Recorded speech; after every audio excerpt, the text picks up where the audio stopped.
¿Por qué cada día de la Semana Santa tiene un significado tan profundo? ¿Y qué revela eso sobre el corazón de Dios? Muchos conocen los eventos, la entrada triunfal, la última cena, la cruz, pero pocos comprenden el propósito divino detrás de cada uno.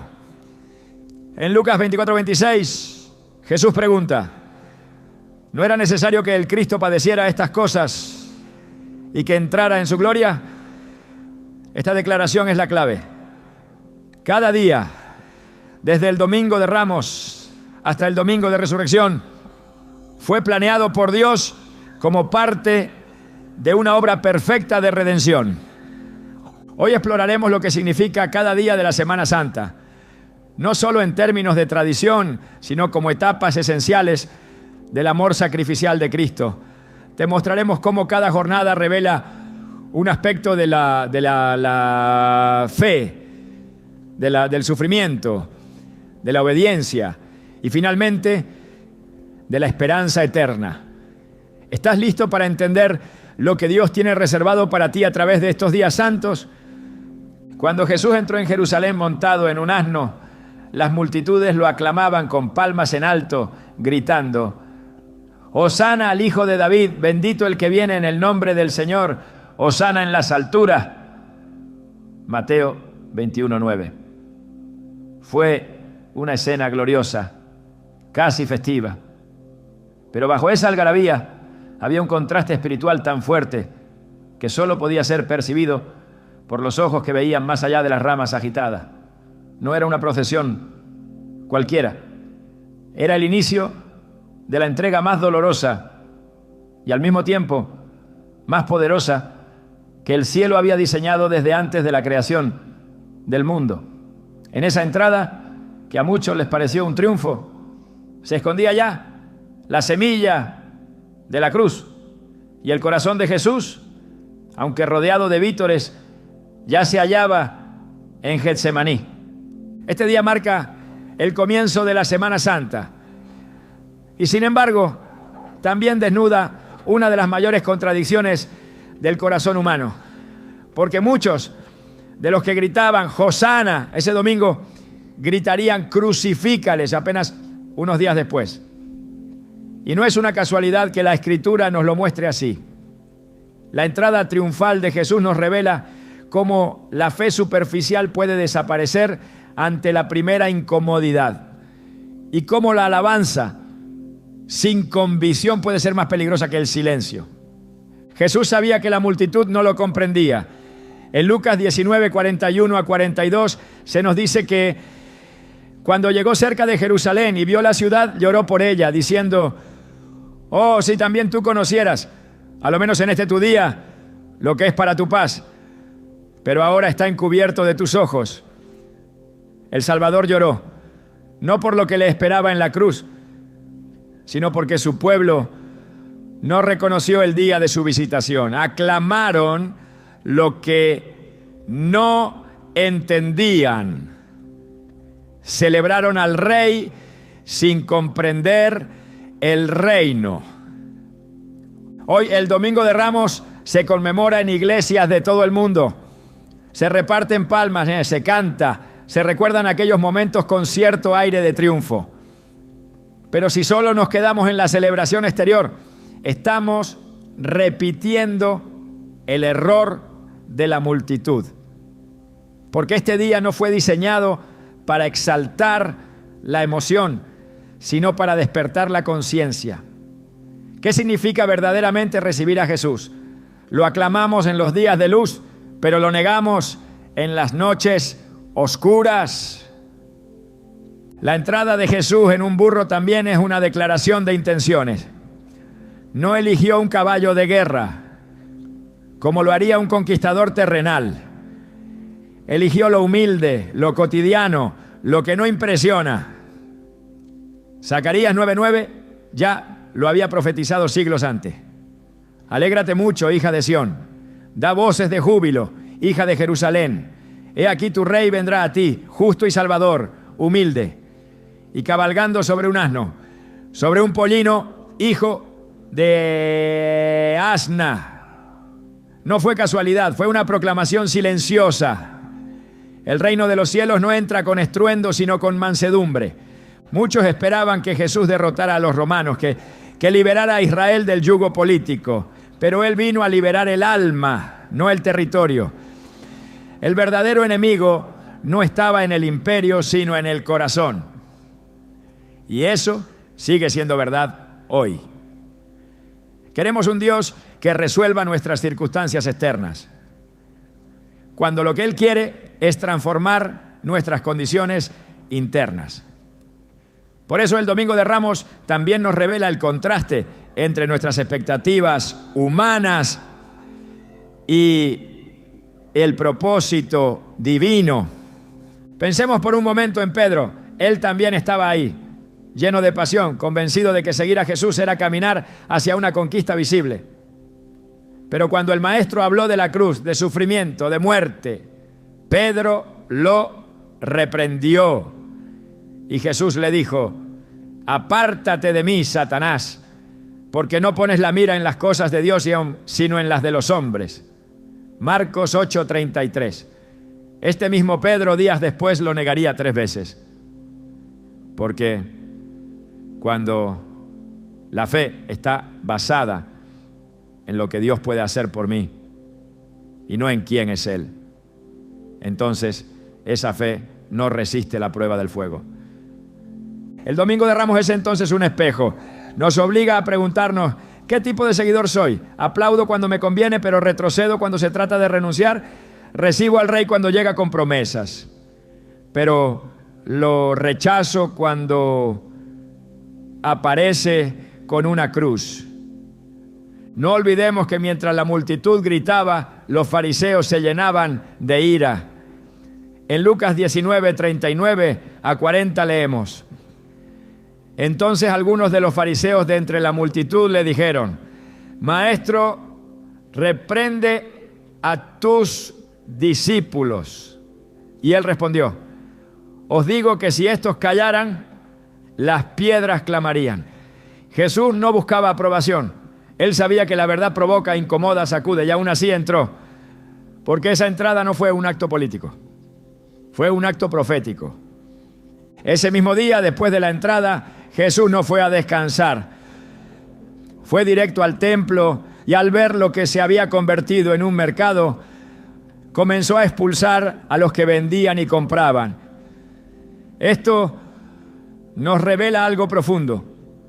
Cuando Jesús entra en nuestra vida, no se conforma con ser recibido. Él quiere purificar, quiere habitar, y para eso necesita limpiar. El Evangelio de Mateo registra estas palabras de Jesús: mi casa será llamada casa de oración, mas vosotros la habéis hecho cueva de ladrones. Mateo 21:13. Lo que comenzó como celebración se transformó en confrontación. Este contraste es clave. Dios puede comenzar tocando tu vida con gozo, pero si de verdad lo dejas entrar, vendrá también con fuego. Porque el propósito no es simplemente visitarte, es transformarte. Y esa transformación comienza cuando permites que derribe tus mesas de intercambio. Aquellas donde cambias fe por conveniencia, obediencia por comodidad, pureza por aprobación. La Biblia nos muestra que incluso los discípulos no entendieron del todo lo que estaba ocurriendo. En Juan 12:16 leemos: estas cosas no las entendieron sus discípulos al principio, pero cuando Jesús fue glorificado, entonces se acordaron de que estas cosas estaban escritas acerca de Él y que se las habían hecho. ¿Cuántas veces nos pasa igual? Solo después, cuando vemos el resultado, entendemos el porqué del proceso. Pero en el momento, todo parece confuso. Aún así, Jesús avanzó. No se detuvo por la incomprensión de los suyos, ni por la hipocresía de la multitud. Su obediencia era al Padre, y esa obediencia lo sostenía. Filipenses 2:8 nos dice que se humilló a sí mismo, haciéndose obediente hasta la muerte y muerte de cruz. Esa entrada a Jerusalén fue también una entrada a su destino, y no dudó. Hay algo poderoso en la firmeza con la que Jesús camina hacia la cruz. No buscó fama, no buscó defensa, solo cumplió. porque su propósito era más grande que su dolor. Esa es la clase de entrega que transforma el mundo. Y esa es la clase de fe que necesitamos hoy. Una fe que no dependa de la multitud, sino del llamado. Una fe que no se detenga en las emociones, sino que se fundamente en la palabra. Quizás en tu vida también hay un domingo de Ramos, un momento en el que sentiste que todo iba bien, que Dios estaba contigo, que el camino se abría, pero de pronto la celebración se tornó en conflicto. Lo que parecía triunfo se convirtió en prueba. No te confundas, es parte del proceso. A veces la ruta de la redención comienza con palmas y termina en clavos, pero el propósito permanece intacto. En el relato de Marcos 11:11 se nos dice que después de su entrada Jesús fue al templo y habiéndolo mirado todo alrededor, como ya anochecía, se fue a Betania con los 12. Este detalle es impactante. Miró todo alrededor, observó, analizó y luego se retiró. A veces Jesús no actúa de inmediato. A veces su primera visita es solo para evaluar el terreno. No porque no sepa qué hacer, sino porque nos da la oportunidad de prepararnos para su acción. La entrada de Jesús en tu vida no siempre vendrá con milagros instantáneos. A veces vendrá con una mirada que examina, con un silencio que pesa, con una espera que prueba. Pero todo eso es parte de su amor, porque solo lo que se examina puede ser sanado. Solo lo que se expone puede ser transformado. Domingo de Ramos no es una celebración superficial, es una invitación profunda. Nos confronta con nuestra respuesta a la presencia de Dios. ¿Somos multitudes que gritan hoy y olvidan mañana? ¿O somos discípulos que caminan incluso cuando no entienden? Cada año esta fecha vuelve a tocar la puerta de nuestras almas. No para revivir una historia antigua, sino para activar una verdad presente. Jesús sigue entrando en nuestra Jerusalén personales. Sigue viniendo, humilde, firme, determinado, no montado en grandezas, sino en la sencillez del Evangelio. Y cada uno de nosotros decide cómo responder. Podemos lanzar nuestras palmas o rendir nuestro corazón. Podemos repetir palabras o permitir que nos cambie. Lo cierto es que el Rey ya está en camino. No busca aplauso, busca morada. No quiere vítores, quiere comunión. Y su entrada marca el inicio de algo que va más allá de una semana. Marca el comienzo de la mayor historia de amor jamás contada. Porque el mismo que fue recibido con alegría será entregado con traición. El mismo que fue aclamado será escupido. Pero todo eso lo sabía desde el principio. Y aún así vino. Porque el amor verdadero no huye del sacrificio. Lo abraza. Y esa es la verdad que hoy celebramos. Que Jesús no necesita nuestras palmas, necesita nuestra rendición. Después de la entrada triunfal, cuando la multitud se dispersó y los cánticos se apagaron, Jesús no buscó descanso ni conversación. No se quedó admirando la ciudad, ni se dejó seducir por la efervescencia de los aplausos. Su mirada estaba fija en el templo. Allí, en el corazón religioso de Israel, algo lo hería profundamente. No era solo la presencia de mercaderes y cambistas. Era el ruido que había reemplazado a la oración. Era el negocio disfrazado de devoción. Era la apariencia de santidad escondiendo la corrupción del alma. Por eso al día siguiente Jesús volvió a Jerusalén con un propósito claro: limpiar la casa de su Padre. La escena que se desarrolla en Mateo 21, 12 a 13 no puede suavizarse. Jesús volcó mesas, derribó sillas, expulsó a los que compraban y vendían y gritó con autoridad: escrito está, mi casa será llamada casa de oración, mas vosotros la habéis hecho cueva de ladrones. No fue un arrebato impulsivo, fue un acto deliberado, profético y profundamente espiritual. Cada uno de sus movimientos declaraba que la santidad de Dios no tolera simulacros. El templo, que debía ser un lugar de encuentro con lo divino, se había convertido en una fachada de religiosidad sin presencia, sin reverencia, sin verdad. El lunes santo no nos habla de escándalo, nos habla de purificación. No nos invita a observar desde lejos una escena incómoda.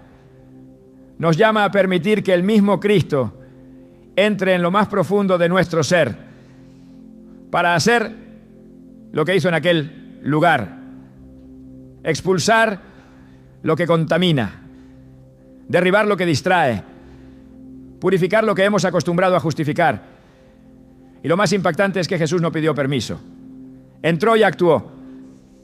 Porque cuando Él se presenta como Señor, no negocia condiciones. Él limpia con celo, con fuego, con verdad. Y esa limpieza es siempre una muestra de su amor. Lo que Jesús hizo en el templo fue una repetición de lo que ya había hecho al inicio de su ministerio, según Juan 2:13-17, pero esta vez fue diferente, porque ahora su muerte estaba cercana. Su cruz era inminente y la condición del pueblo no había cambiado. El comercio seguía disfrazado de servicio, el ruido seguía ocultando la voz de Dios y la gente seguía llamando adoración a lo que solo era transacción. Por eso Jesús actuó con la intensidad de quien sabe que el tiempo se agota y que la verdad no puede esperar. El celo por la casa de Dios lo consumía. Así lo había profetizado el Salmo 69:9. Porque me consumió el celo de tu casa, y los denuestos de los que te vituperaban cayeron sobre mí. Ese celo no era violencia, era amor puro, iracundo ante la corrupción, determinado ante la indiferencia. Un amor que no tolera lo tibio ni lo falso. Y si así fue con el templo de Jerusalén, ¿cuánto más lo será con el templo que somos nosotros? Porque ahora, bajo el nuevo pacto, el lugar donde Dios quiere habitar no es un edificio, sino nuestro interior. Como lo declara primera carta a los Corintios 6:19. ¿O ignoráis que vuestro cuerpo es templo del Espíritu Santo, el cual está en vosotros? El lunes santo es el día en que Cristo no solo entra, sino que actúa. No se limita a observar, sino que ejecuta. Y lo hace con una intención: restaurar lo que le pertenece. Su acción nos muestra que el amor de Dios no es complaciente, es transformador. No acaricia el pecado, lo confronta. No pasa por alto lo oculto, lo saca a la luz. Porque no hay redención sin purificación. Y no hay presencia de Dios donde hay idolatría escondida detrás de ritos religiosos. El ruido que Jesús encontró en el templo es el mismo que muchas veces llena nuestra vida. Intercambiamos la intimidad con Dios por la actividad constante. Sustituimos el silencio de la oración por el murmullo de nuestras preocupaciones. Convertimos lo sagrado en rutina y lo eterno en costumbre. Pero Jesús sigue entrando y sigue volcando mesas, no porque nos rechace, sino porque nos ama. No para humillarnos, no, sino para restaurarnos. Es significativo que lo primero que hizo Jesús después de limpiar el templo fue sanar. Mateo 21:14 dice: y vinieron a él en el templo ciegos y cojos y los sanó. La limpieza antecede a la manifestación del poder. Cuando el templo fue purificado, entonces la gracia fluyó. Entonces el milagro fue posible. Esto nos revela un principio espiritual profundo. Donde hay desorden no hay plenitud. Pero cuando el lugar se ordena conforme a la voluntad de Dios, su gloria se manifiesta sin restricciones. Y los niños lo entendieron mejor que los sacerdotes. Mientras los líderes religiosos se escandalizaban por lo que veían, los más pequeños gritaban: ¡Hosana al Hijo de David!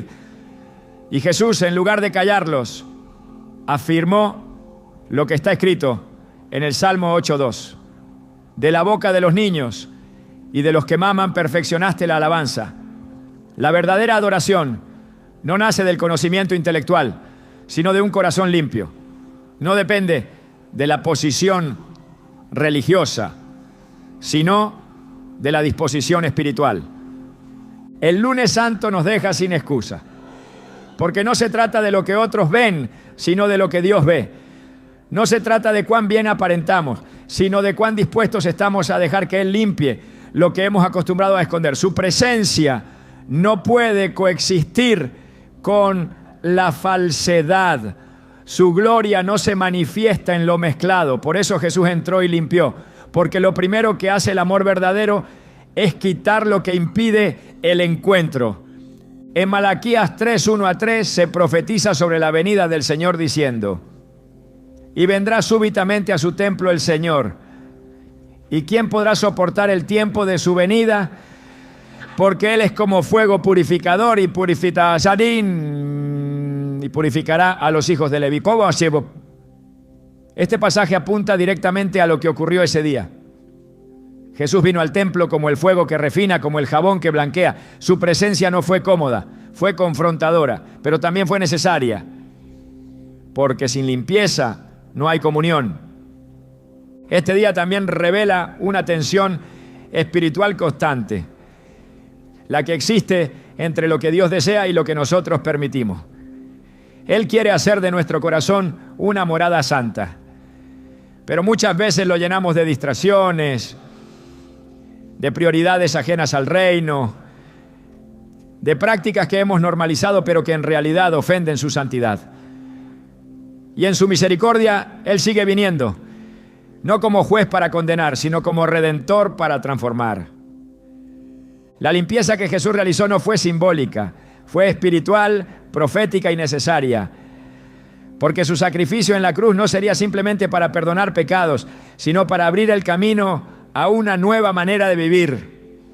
Una vida en la que el templo ya no es de piedra, sino de carne.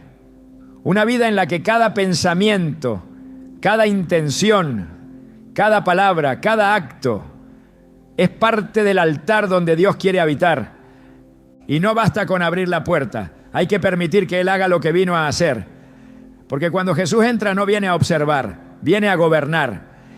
Y ese gobierno comienza por el orden.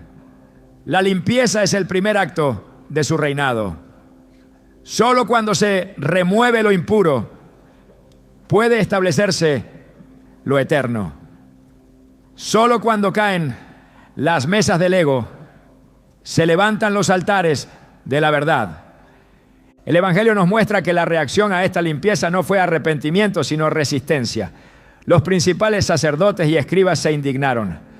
No soportaron ver a Jesús tomando autoridad donde ellos habían perdido el control. Porque cuando la luz llega, desenmascara la oscuridad. Y la oscuridad, lejos de rendirse, muchas veces se defiende. Pero la autoridad de Cristo no se sujeta a estructuras humanas. Su celo no se negocia. Su verdad no se ajusta a los sistemas. Él limpia, no para agradar a los hombres, sino para preparar el lugar de su gloria. Este día también nos enseña que la santidad no es negociable. Dios no comparte su casa con lo profano, no habita donde hay mezcla. Por eso el apóstol Pedro escribe en 1 Pedro 1:16: sed santos, porque yo soy santo. No es una sugerencia, es un llamado. Y ese llamado comienza con un acto de limpieza, porque solo lo santo puede contener lo eterno. Jesús no derramó su sangre para que sigamos viviendo con corazones divididos. No murió para que mantengamos nuestros templos llenos de voces que no provienen del cielo. Él entregó su vida para que fuéramos completamente suyos. Y esa entrega demanda una respuesta radical. El lunes santo no nos da margen para medias tintas. Nos muestra que el Dios de amor también es fuego consumidor y que ese fuego no destruye sino que purifica. Cada año al recordar este día no podemos limitarnos a los hechos históricos. Debemos mirarlo como una visita divina al centro de nuestro ser, como un acto de gracia que revela lo que debe ser quitado, como una oportunidad para volver al diseño original, ser templo de su gloria. Porque mientras Él camine entre nosotros, seguirá volcando lo que estorba, seguirá hablando donde el ruido nos ha ensordecido, seguirá purificando lo que creíamos intocable, y lo hará no con condenación, sino con propósito. Porque su meta no es humillar, sino restaurar, no es destruir, sino redimir. Hoy, igual que entonces, su mirada se posa sobre el templo, y no lo hace para admirar las estructuras, lo hace para buscar fruto, para ver si hay oración genuina, si hay adoración verdadera, si hay espacio para su presencia. Y si no lo hay, actuará. Porque su amor no se conforma con menos que nuestra transformación total. El lunes santo es una invitación a no resistir su limpieza, a no defender nuestras mesas, a no justificar lo que Él quiere derribar. Es una oportunidad para decir: Señor, haz en mí lo que hiciste en el templo. Expulsa lo que no te honra. Derriba lo que me aleja. Y haz de mi vida una casa de oración. El día después de la purificación del templo, Jesús regresó a Jerusalén y esta vez su presencia no provocó gritos de alabanza ni cantos de bienvenida. Lo que esperaban era una confrontación. Las autoridades religiosas, inquietas por lo ocurrido el día anterior, se prepararon para desafiarlo públicamente. Lo que se vivió ese día fue una sucesión de enseñanzas, parábolas y debates que no solo revelaron el corazón de Jesús, sino que también expusieron la dureza de los corazones de quienes se oponían a Él. No hubo milagros, no hubo señales visibles de poder sobrenatural, solo verdad, dicha con claridad, sin rodeos, con la autoridad de quien conoce los secretos del alma humana. En este día Jesús no evitó el conflicto, lo enfrentó con firmeza. Fue al templo y comenzó a enseñar, y mientras hablaba sus palabras fueron una espada que cortaba toda hipocresía. La Escritura registra que los principales sacerdotes, los ancianos del pueblo, los fariseos y los saduceos se acercaron a Él no para aprender, sino para probarlo, para desacreditarlo, para atraparlo en sus palabras. Pero Jesús, con sabiduría divina, respondió a cada intento con verdades que desarmaban sus argumentos y dejaban en evidencia su falsedad. Una de las primeras preguntas que le hicieron fue: ¿con qué autoridad haces estas cosas y quién te dio esta autoridad? Mateo 21, 23. Jesús, conociendo sus intenciones, respondió con otra pregunta. El bautismo de Juan, ¿de dónde era? ¿Del cielo o de los hombres? Mateo 21, 25. No supieron responder, no podían negar que Juan era profeta, pero tampoco querían aceptar que su mensaje, que apuntaba al Mesías, era verdadero.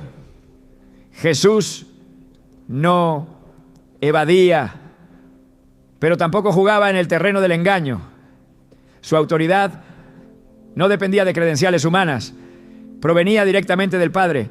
En ese contexto comenzó a enseñar mediante parábolas que eran flechas directas al corazón de quienes lo escuchaban. La parábola de los 2 hijos, la de los labradores malvados y la de la fiesta de boda fueron pronunciadas en ese mismo día. Cada una de ellas revelaba una dimensión del reino y al mismo tiempo denunciaba la dureza, la ceguera y la hipocresía de los líderes religiosos. No hablaba para agradar, hablaba para despertar, porque la verdad no siempre consuela. A veces hiere primero, pero solo lo que se hiere puede sanar. Solo lo que se expone puede ser transformado. La parábola de los labradores malvados, Mateo 21, 33 a 46, es especialmente reveladora. Un hombre planta una viña, la equipa con todo lo necesario y se la arrienda a unos labradores. Cuando llega el tiempo del fruto, envía a sus siervos, pero ellos los maltratan, los matan. Finalmente envía a su hijo y también a él lo asesinan. Jesús estaba hablando de Israel, de los profetas enviados por Dios y de sí mismo como el hijo rechazado. Al final les pregunta, ¿qué hará el Señor de la viña a aquellos labradores? Y ellos responden, a los malos destruirá sin misericordia y arrendará su viña a otros labradores que le paguen los frutos a su tiempo. No se dieron cuenta de que se estaban condenando a sí mismos. Y cuando comprendieron que hablaba de ellos, buscaron cómo prenderlo. Pero temían a la multitud porque la gente lo reconocía como profeta. El martes santo no fue un día de calma, fue un día de fuego, un día donde la verdad se manifestó con tanta fuerza que nadie pudo quedarse neutral. Quienes tenían el corazón endurecido se llenaron de enojo. Quienes tenían sed de justicia se aferraron a sus palabras. Jesús también denunció con dureza a los escribas y fariseos. En Mateo 23 se encuentra una de las declaraciones más fuertes que jamás pronunció. No contra los pecadores comunes, no contra los romanos, sino contra los líderes que aparentaban santidad. 7 veces repite, ay de vosotros, escribas y fariseos hipócritas. Les reprocha su religiosidad externa, su amor por los primeros lugares, su deseo de ser vistos por los hombres. Les dice que son como sepulcros blanqueados, que por fuera parecen hermosos, pero por dentro están llenos de huesos y de inmundicia.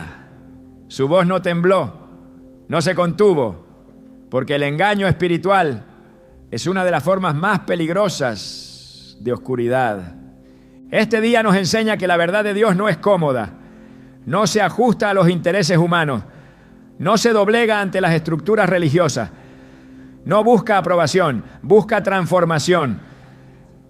Jesús no endulzó su mensaje, lo proclamó con firmeza, porque amaba demasiado a su pueblo como para dejarlo en la oscuridad, y porque sabía que ya no había tiempo. Su hora se acercaba, la cruz estaba más cerca, y cada palabra era una última oportunidad para despertar a quienes aún podían oír. También habló del fin de los tiempos. En el Monte de los Olivos consoló con sus discípulos, ¿no? Pronunció el conocido discurso escatológico. Mateo 24 y 25 registran estas enseñanzas. Allí habló de la destrucción del templo, de los falsos cristos, de las señales del fin, del amor que se enfriará, de la gran tribulación. Pero también habló de la venida del Hijo del Hombre, del juicio, de la separación entre ovejas y cabritos. No como una amenaza, sino como una advertencia misericordiosa, porque quien ama, advierte, y quien ve lo que viene, no calla. La parábola de las 10 vírgenes, la de los talentos y la del juicio de las naciones fueron parte de ese mismo día. En ella Jesús reveló que no basta con tener apariencia de fe, hace falta preparación, fidelidad y compasión. El aceite que faltó en las lámparas de las vírgenes insensatas simboliza esa falta de comunión verdadera. El siervo que escondió su talento representa al que desperdicia lo que Dios le confió. Y la separación entre los que dieron de comer, de beber, de vestir, y los que no lo hicieron, muestra que el verdadero amor a Dios siempre se expresa en obras hacia el prójimo. Nada de lo que dijo fue superficial, todo tenía un peso eterno. Porque cuando la verdad de Dios se manifiesta, lo hace con la intención de salvar, de corregir, de redirigir. El martes santo es un día de confrontación espiritual. Un día donde no se puede permanecer indiferente. O se recibe la verdad con humildad o se la rechaza con dureza. Pero no se puede ignorar. Jesús habló sabiendo que lo escuchaban quienes querían matarlo, pero no retrocedió, no suavizó su mensaje, no buscó escapar del conflicto, permaneció firme, porque la verdad no se negocia, se proclama. Y cuando esa verdad proviene de Dios, tiene el poder de quebrantar lo que parece impenetrable, de transformar lo que parecía perdido, de restaurar lo que parecía condenado. También lloró por Jerusalén. En Mateo 23, 37 a 39, pronunció estas palabras: Jerusalén, Jerusalén, que matas a los profetas y apedreas a los que te son enviados. ¿Cuántas veces quise juntar a tus hijos, como la gallina junta sus polluelos debajo de sus alas, y no quisiste? La firmeza de su juicio no se contradice con la ternura de su amor. Jesús no habla desde el enojo, sino desde el dolor. No denuncia por desprecio, sino por compasión. Porque lo que más duele a Dios no es el pecado, sino la resistencia al arrepentimiento.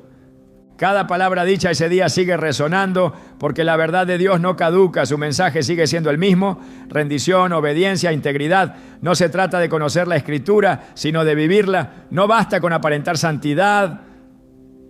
Es necesario ser transformados por el Espíritu. Y esa transformación solo ocurre cuando nos exponemos a la verdad sin defensas, sin justificaciones, sin orgullo. Jesús no buscó seguidores cómodos, buscó discípulos comprometidos, que pudieran soportar la verdad, que aceptaran la corrección, que estuvieran dispuestos a renunciar a todo por causa del reino. El Martes Santo revela que seguir a Cristo no es una decisión superficial, es una entrega total, un abandono de toda hipocresía, de toda doble vida, de toda religiosidad vacía. Porque solo los que se rinden completamente pueden experimentar la libertad que trae su verdad. Y conoceréis la verdad, y la verdad os hará libre. Juan 8:32. Pero esa verdad, antes de liberar, confronta. Antes de sanar, revela la herida. Antes de consolar, sacude. Porque el Evangelio no es una declaración de comodidad, es una llamada a morir para vivir, a soltar lo falso para abrazar lo eterno. El Martes Santo es la jornada de la verdad que incomoda, pero también la verdad que salva. Es el día en que Jesús levantó la voz no para condenar, sino para despertar. Un día que nos desafía a examinar nuestro corazón, a abandonar todo disfraz espiritual, a rendirnos por completo a la autoridad de Cristo. Porque solo los que se dejan confrontar por su verdad pueden ser transformados por su gracia. El miércoles se abre sin grandes milagros, sin discursos extensos, sin gestos visibles que despierten la atención de las multitudes. En contraste con la intensidad de los días anteriores, este día se sumerge en una calma inquietante. Jesús no aparece enseñando en el templo, ni se registran confrontaciones con los fariseos, ni se proclama públicamente alguna parábola. El Evangelio guarda un silencio que pesa, como el aire antes de una tormenta. Pero ese silencio no es vacío, es sagrado, es la antesala de una entrega definitiva. Es el espacio donde Dios prueba los corazones sin necesidad de pronunciar palabra. Porque hay días en que el cielo parece callar, pero no está ausente, simplemente está obrando en un nivel más profundo. El miércoles santo representa ese tipo de jornada espiritual, cuando el estruendo cesa, cuando la revelación da paso a la espera, cuando la emoción inicial se encuentra con la realidad del compromiso. Y en ese cruce silencioso se revela quién permanece y quién retrocede. En este día, mientras todo parece estar en pausa, algo crucial se está gestando en secreto. Judas Iscariote busca a los principales sacerdotes. No lo hace con luz, lo hace en las sombras. Mateo 26, 14 a 16 nos dice que fue entonces cuando él preguntó: ¿qué me queréis dar? Y yo os lo entregaré. Y ellos le asignaron 30 piezas de plata.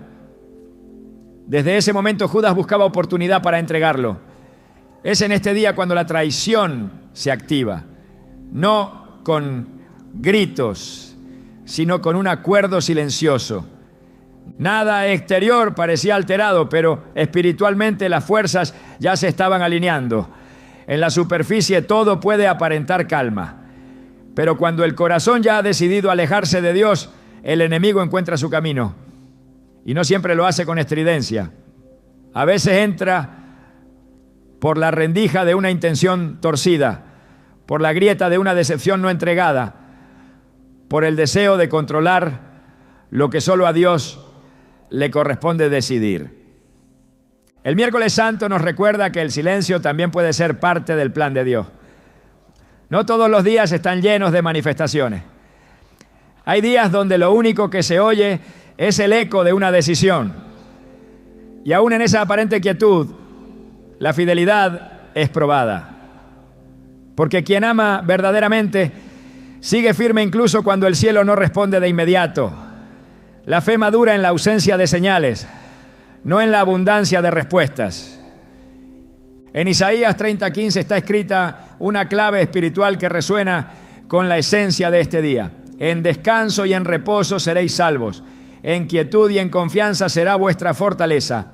Hay fortaleza que no nace del hacer, sino del permanecer, del resistir sin ver, del confiar cuando no se entiende.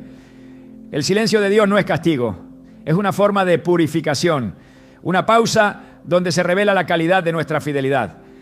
Jesús, sabiendo todo lo que venía, no trató de impedirlo, no confrontó a Judas, no denunció el pacto que se estaba gestando en la oscuridad, lo dejó hacer, porque el verdadero poder no necesita demostrar fuerza.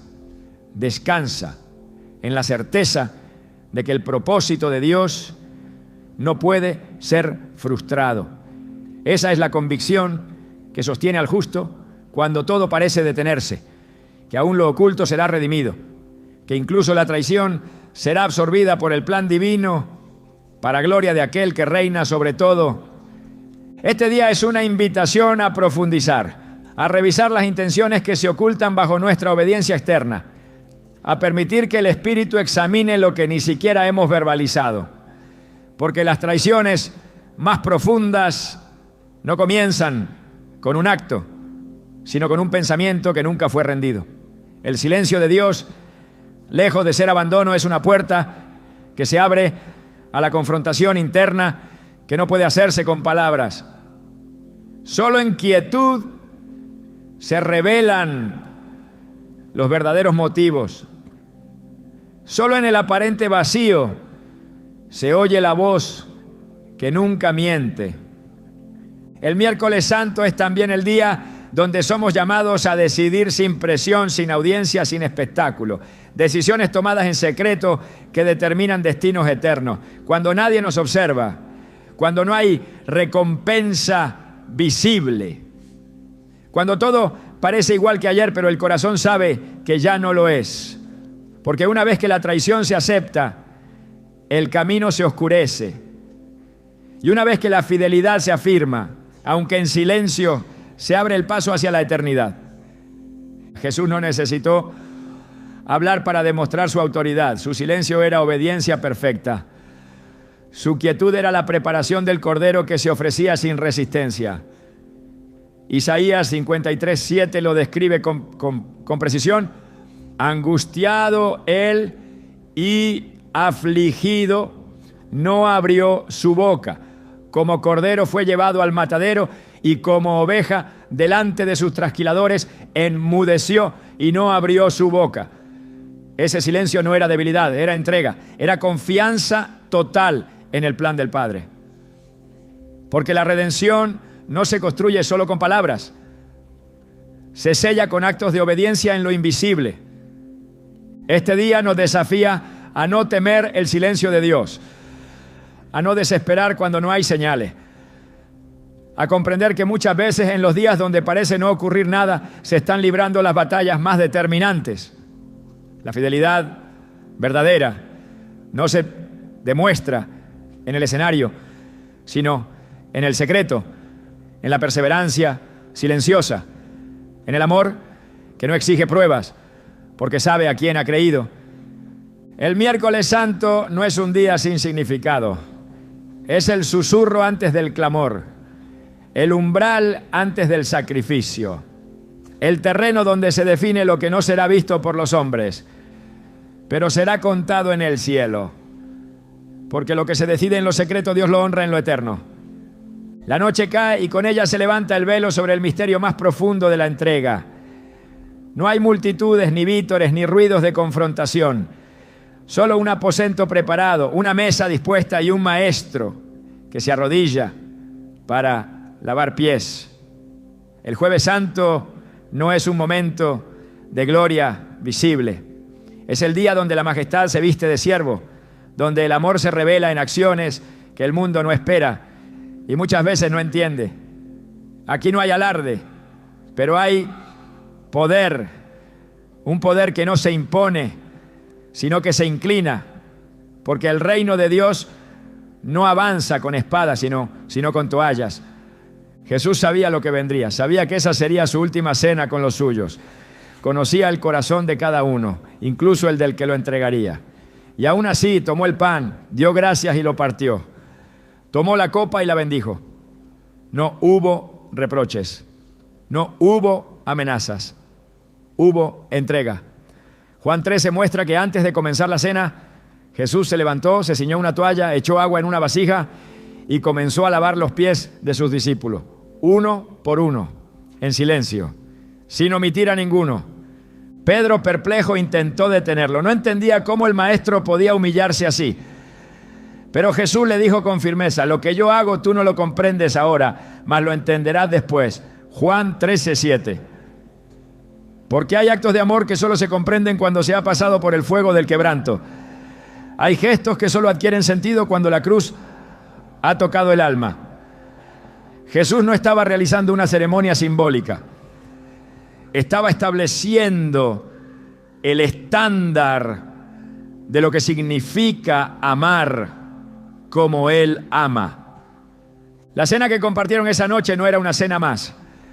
Era el cumplimiento de lo que había sido anunciado desde antiguo. En el Éxodo, Dios había instituido la Pascua como señal de liberación.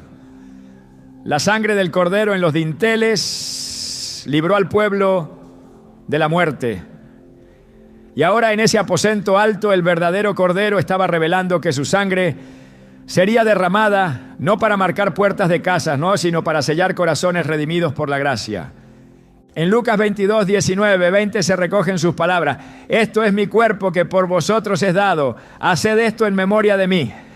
Esta copa es el nuevo pacto en mi sangre que por vosotros se derrama.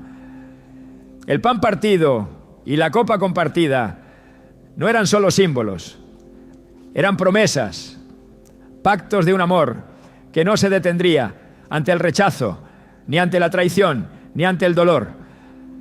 El Jueves Santo es el momento donde la humildad se transforma en acto profético, donde cada gesto de Jesús anuncia una victoria que todavía no se ve, pero que ya se está estableciendo.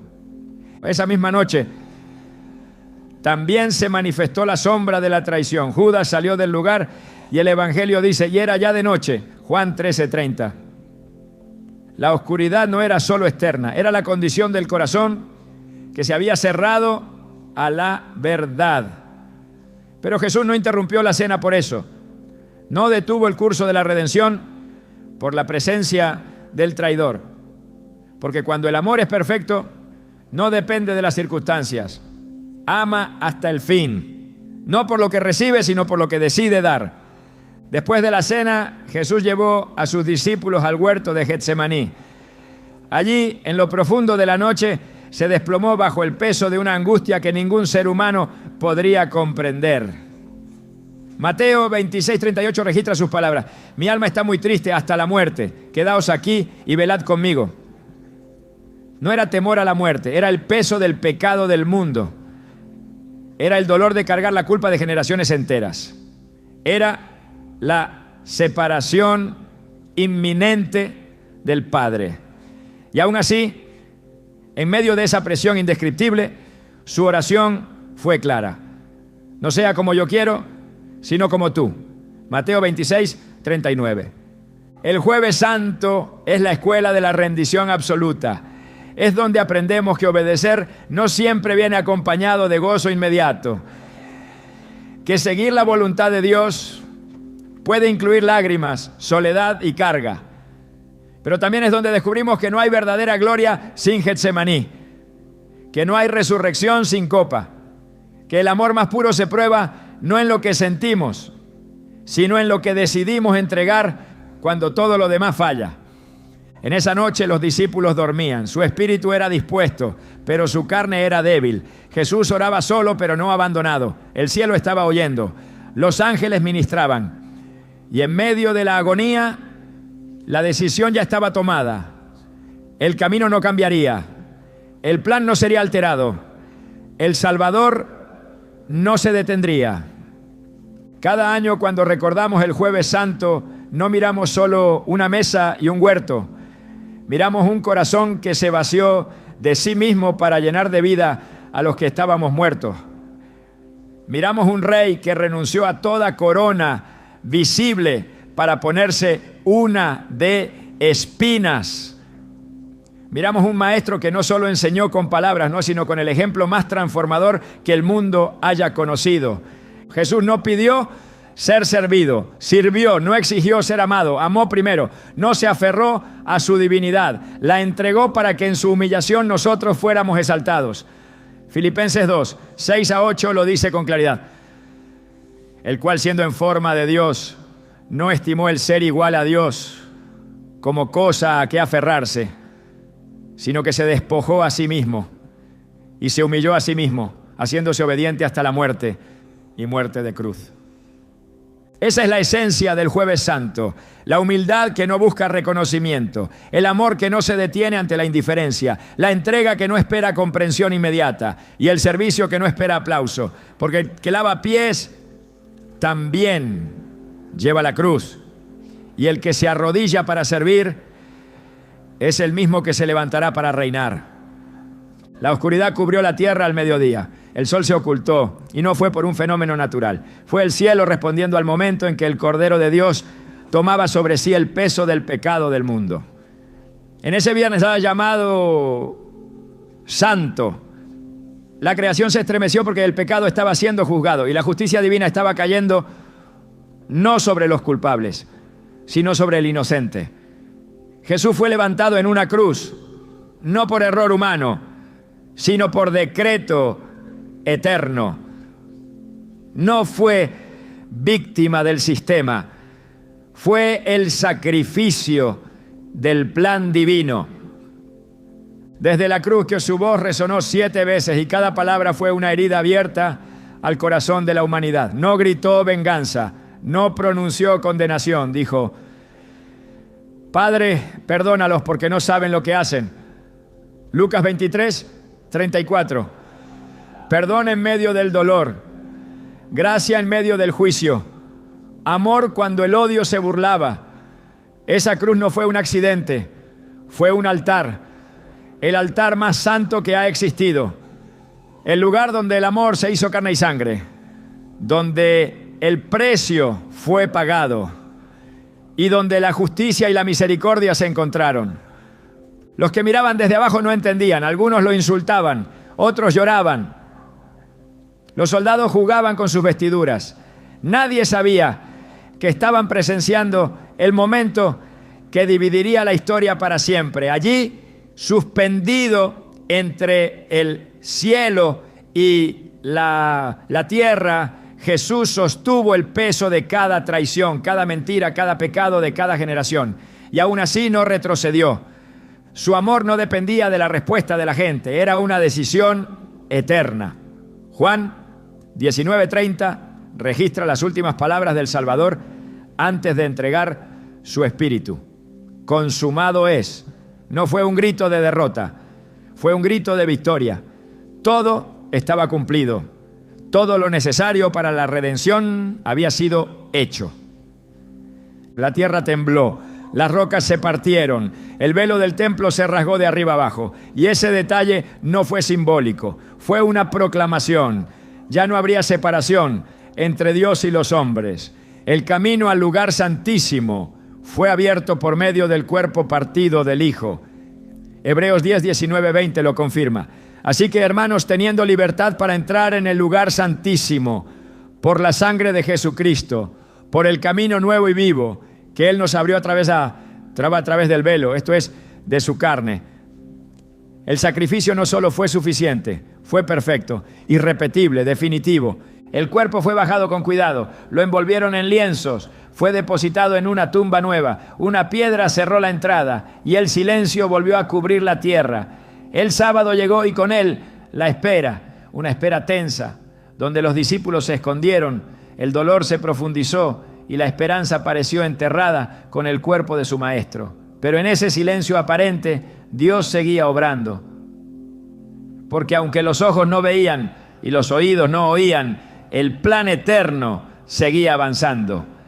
El sábado no fue el fin, fue el espacio sagrado entre la muerte y la resurrección. El libro de Isaías, siglos antes, ya había profetizado este misterio. Isaías 53 describe con exactitud lo que Jesús vivió. Fue despreciado, varón de dolores, experimentado en quebranto. Fue herido por nuestras rebeliones, molido por nuestros pecados. El castigo de nuestra paz fue sobre él, y por sus llagas fuimos nosotros curados. Fue llevado como cordero al matadero, y como oveja delante de sus trasquiladores, enmudeció y no abrió su boca. Fue cortado de la tierra de los vivientes. Y sin embargo, el mismo pasaje anuncia que verá linaje, vivirá por largos días, y el plan del Señor prosperará en su mano. Lo que parecía el fin era solo el principio de algo más glorioso. Mientras los discípulos lloraban y los enemigos celebraban, el cielo preparaba el momento más glorioso de la historia. No habría tercer día sin segundo, no habría resurrección sin sepultura. El sábado nos enseña que hay etapas en las que todo parece estancado, pero Dios está haciendo algo que aún no se revela. El silencio del sábado no es prueba de abandono, es preludio del milagro. El descanso de ese día fue profético, porque la obra ya estaba hecha, no hacía falta más, solo esperar el amanecer. Y el amanecer llegó. El primer día de la semana, cuando aún estaba oscuro, algunas mujeres se acercaron a la tumba con perfumes y telas. Iban a honrar a un cuerpo que creían muerto, pero se encontraron con una piedra removida y con un mensaje que cambiaría la eternidad. ¿Por qué buscáis entre los muertos al que vive? No está aquí, sino que ha resucitado. Lucas 24, 5-6. No fue una ilusión, no fue una visión colectiva. Fue una realidad física, gloriosa, irrefutable. Jesús había vencido a la muerte.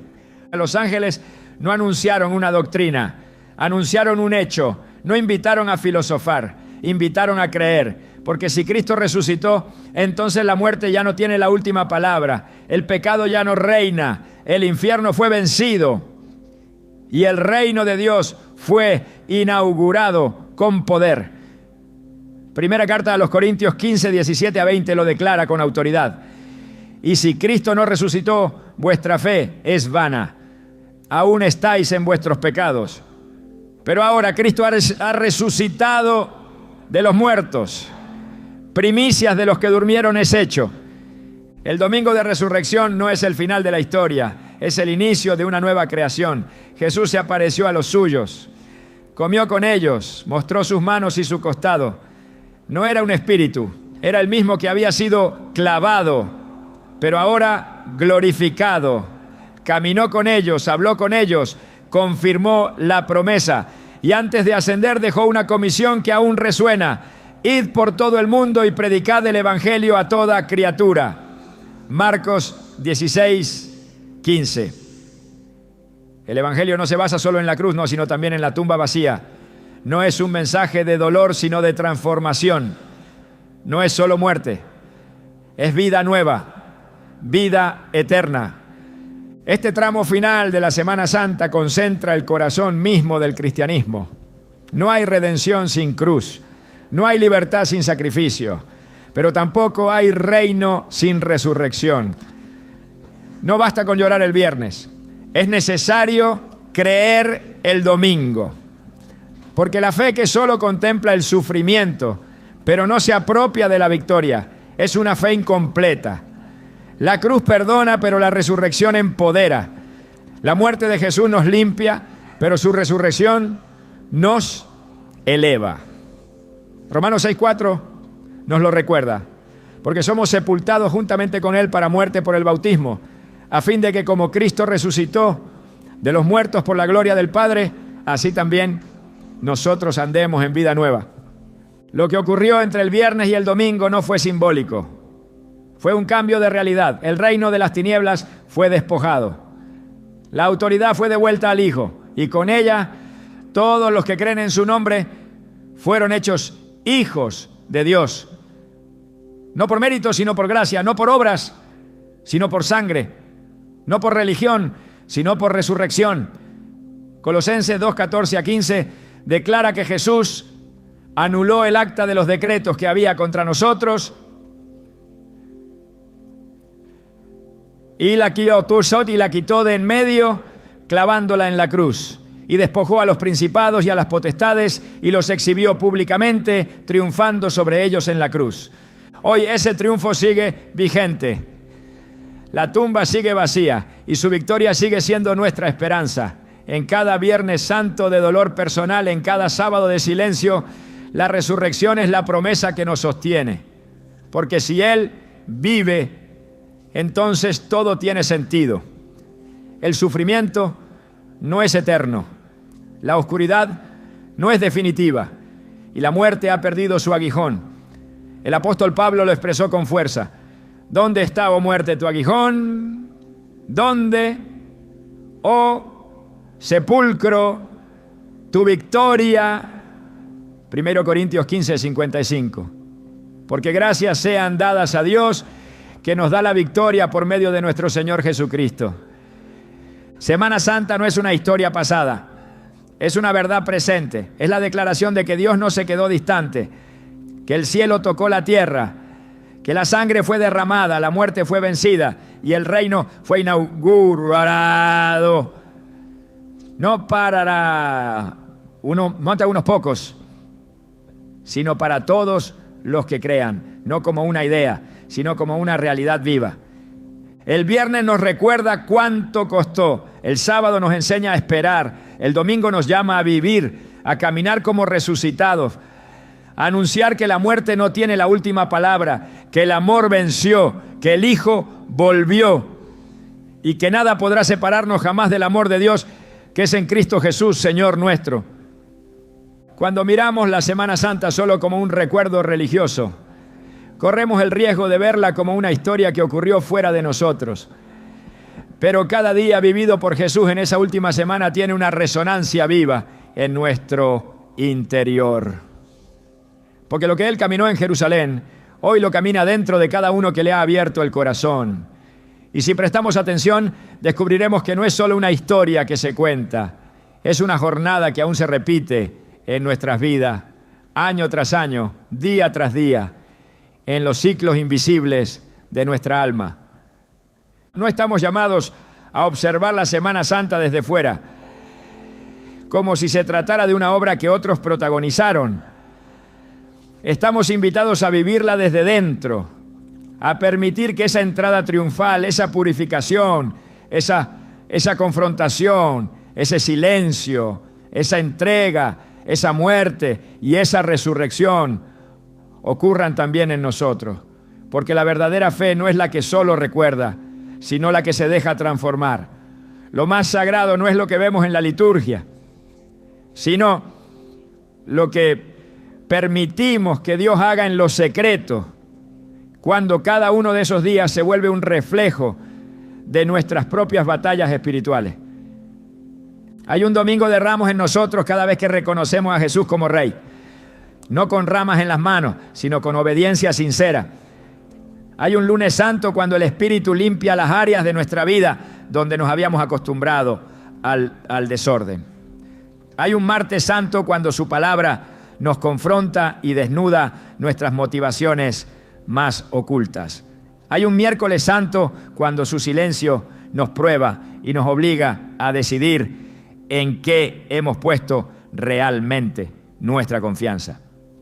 Hay un jueves santo cuando comprendemos que servir es reinar y que la humildad no es debilidad, sino el camino más alto hacia la eternidad.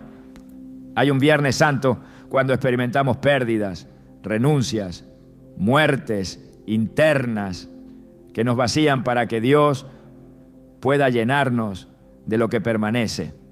Y hay un domingo de resurrección cada vez que elegimos creer que nada está perdido, que el milagro es posible, que Cristo vive en nosotros y que su victoria es también nuestra.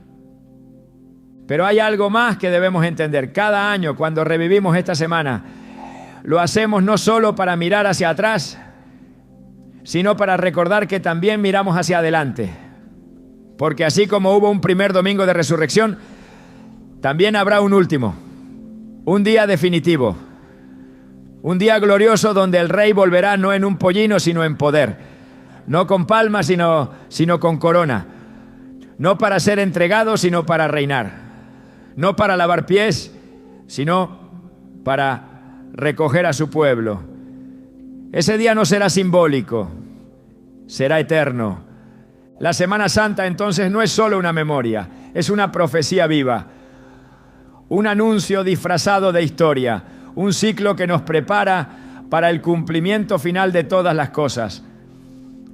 Jesús dijo que comería de nuevo con los suyos en el reino de su Padre, que no volvería a beber de la vid hasta aquel día en que lo haga con nosotros, en la plenitud de su gloria.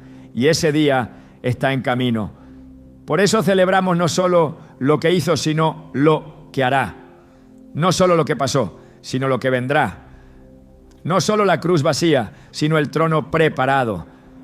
Esta semana sagrada tiene el poder de volver a encender en nosotros lo que el mundo intenta apagar. Nos recuerda quiénes somos y hacia dónde vamos.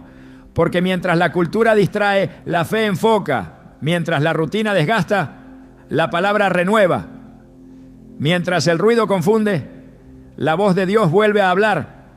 Y si la escuchamos, descubriremos que cada momento tiene un propósito, que cada día está cargado de promesas y que ningún dolor es inútil cuando se vive a la luz del Evangelio.